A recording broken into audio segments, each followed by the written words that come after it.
जोहार, नमस्कार, प्रणाम। खूंटी अपडेट में आपका स्वागत है। बेतरा में 3 वर्ष के बेटे को बांधकर कुएं में लगाई छलांग।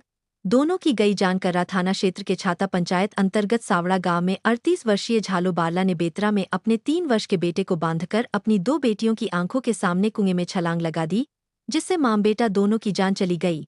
डरी सहमी दोनों बेटियों ने दौड़ते हुए इसकी जानकारी परिवार के अन्य सदस्यों को दी। घटना शुक्रवार देर रात की है। शनिवार की सुबह परिवार वालों को इसकी जानकारी मुखिया को दी और मुखिया ने पुलिस को सूचित किया। कर्रा थाने की सब इंस्पेक्टर निशा कुमारी सदल बल सावड़ा गांव के उस कुएं के पास पहुंची। दोनों शवों को बाहर निकाला गया। पंचनामा करने के बाद शवों का पोस्टमार्टम कराकर परिजनों को सौंप दिया गया। परिवार के लोगों ने बताया कि झालो बारला नशापान करती थी। पिछले कुछ दिनों से उसकी मानसिक स्थिति ठीक नहीं थी। शुक्रवार की रात वह बेटे को बेतरा में बांधकर और अपनी दोनों बेटियों को पैदल अपने साथ लेकर कुएं के पास पहुंची और बेटियों से कुछ कहे बगैर कुएं में छलांग लगा दी। पुलिस पूरे मामले की जांच में जुट गई है।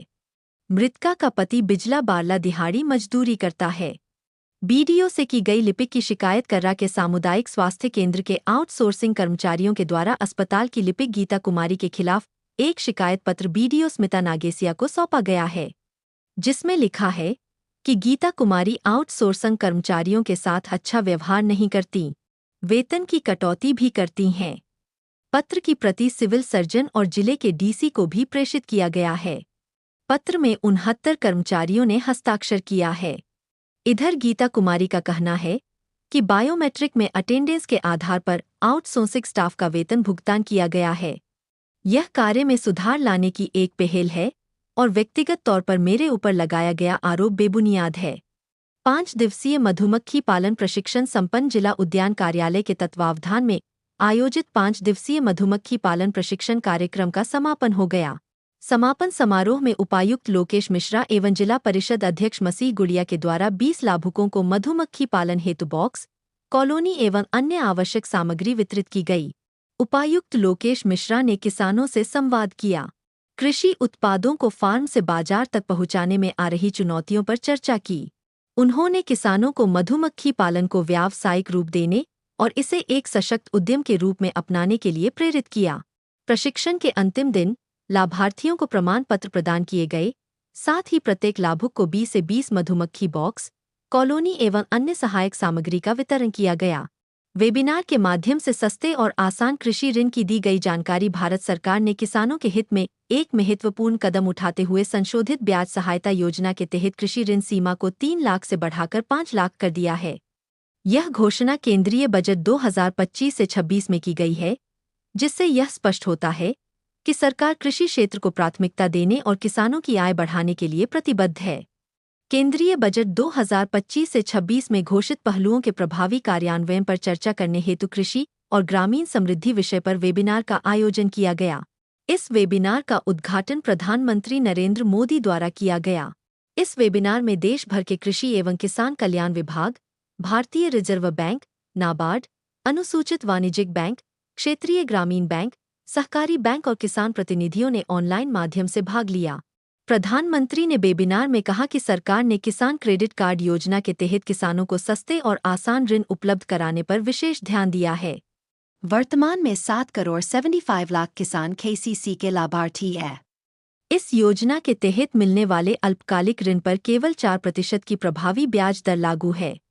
इसके अतिरिक्त भारतीय रिजर्व बैंक ने बिना जमानत के मिलने वाले केसीसी ऋण की सीमा 1,60,000 से बढ़ाकर 2 लाख कर दी है। कृषि क्षेत्र में निवेश को मिलेगा बढ़ावा। इस पहल के तहत किसानों को फसल उत्पादन, बागवानी, पशुपालन और मत्स्य पालन के लिए कार्यशील पूंजी जुटाने में मदद मिलेगी। इससे न केवल छोटे और सीमांत किसानों को वित्तीय राहत मिलेगी, बल्कि कृषि क्षेत्र में अधिक निवेश को भी प्रोत्साहन मिलेगा। यह सुनिश्चित किया जाएगा कि देश के प्रत्येक किसान को समय पर और किफ़ायती ऋण उपलब्ध हो, जिससे कृषि क्षेत्र की उत्पादकता और समृद्धि को और अधिक बढ़ावा मिल सके। आयोग ने उपायुक्त से नाबालिगों से जुड़े यौन शोषण, बाल संरक्षण व अधिकारों पर की चर्चा। झारखंड राज्य बाल अधिकार संरक्षण आयोग की सदस्य रुचि कुजूर, विकास दोदराजका और डॉक्टर आभा वीरेंद्र अकिंचन ने अपने खूंटी दौरे के दूसरे दिन उपायुक्त लोकेश मिश्रा से मुलाकात की। इस दौरान जिले में नाबालिगों से जुड़े यौन शोषण, बाल संरक्षण एवं अधिकारों से संबंधित मामलों को लेकर विस्तार से चर्चा किया। पिछले दिनों रनिया प्रखंड में बच्चियों के साथ घाटे एक दुर्भाग्यपूर्ण घटना के पश्चात आयोग की टीम ने पीड़िता और उसके परिवार से उनके गांव जाकर मुलाकात की और उनकी स्थिति की जानकारी भी ली। ऐसी घटनाओं की रोकथाम और सुरक्षा उपायों पर भी चर्चा की गई। पीड़िता को हर संभव सहायता मिले और उसकी शिक्षा, सामाजिक पहचान और उन्नति में किसी प्रकार की बाधा न आए, इस पर भी जोर दिया गया। इसके अलावे child act, POCSO act, sponsorship scheme, बाल तस्करी और बाल श्रम की रोकथाम जैसे विषयों पर विस्तृत चर्चा हुई। आयोग ने जिले में बच्चों के अधिकारों और उनके संरक्षण जैसे कार्य को लेकर भी विचार विमर्श किया गया। पंचघाघ में चला जागरूकता अभियान। बच्चों के बीच जागरूकता कार्यक्रम के मद्देनजर पंचभाग जलप्रपात पिकनिक स्थल पर स्कूली छात्राओं के साथ एक जागरूकता कार्यक्रम भी आयोजित किया गया। इस कार्यक्रम में आयोग की सदस्य रुचि कुजूर ने छात्राओं को उनके अधिकारों और कर्तव्यों की जानकारी दी। उन्होंने बताया कि किसी भी संकट की स्थिति में उन्हें किस तरह से सामना करना चाहिए, किससे संपर्क करना चाहिए और सहायता कैसे प्राप्त करनी है। छात्राओं को चाइल्ड हेल्पलाइन नंबर 1098 की जानकारी देकर इसका महत्व समझाया गया। रनिया के सरबो कुसुमटोली में गहरा रहा है पेयजल संकट। जिले के रनिया प्रखंड अंतर्गत सरबो कुसुमटोली के ग्रामीणों ने खूंटी अपडेट को व्हाट्सएप पर यह जानकारी दी है कि उनके गांव में अब तक जल नल योजना लागू नहीं किया गया है, जिससे ग्रामीणों को गर्मी आने से पूर्व ही पेयजल समस्या झेलनी पड़ रही है। 80 परिवार वाले इस गांव में पेयजल के लिए मात्र 2 चापानल का सहारा है। ग्रामीणों ने बताया है कि उनके गांव में बन रहे स्वास्थ्य उपकेंद्र भवन का काम भी अधूरा पड़ा हुआ है। ग्रामीणों ने बताया कि पानी के लिए सांसद प्रतिनिधि व कांग्रेस नेताओं से फोन पर बात कर जानकारी दिए जाने के बावजूद अब तक समस्या का समाधान नहीं हो पाया है। खूंटी जिले में श्री श्याम मंडल खूंटी के द्वारा 5 मार्च को दोपहर 3 बजे से श्री श्याम प्रभु जी का निशान ध्वजा शोभा यात्रा का आयोजन किया जा रहा है। तैयारी जोरों पर है। निशान यात्रा की शुरुआत महादेव मंडा, कर्रा रोड से होगी और नगर भ्रमण करते हुए पिपरा टोली स्थित राम मंदिर में निशान अर्पण किया जाएगा। कहा गया है कि जो भक्त निशान, ध्वजा बाबा श्याम प्रभु को चढ़ाना चाहते हैं, उन्हें एक निशान कार्ड दिया जाएगा। निशान कार्ड श्री श्याम मंडल खूंटी के संरक्षक ओम प्रकाश भाला एवं महामंत्री विशाल कुमार साहू से प्राप्त किया जा सकता है। खूंटी अपडेट आपसे अपील करता है कि आप अपने गांवों की समस्याओं की संक्षिप्त जानकारी और अपना फ़ोन नंबर कमेंट बॉक्स में लिखें। हम आपकी समस्याओं को उचित स्थान तक पहुंचाएंगे। खूंटी और आसपास की खबरों के लिए देखते रहिए खूंटी अपडेट।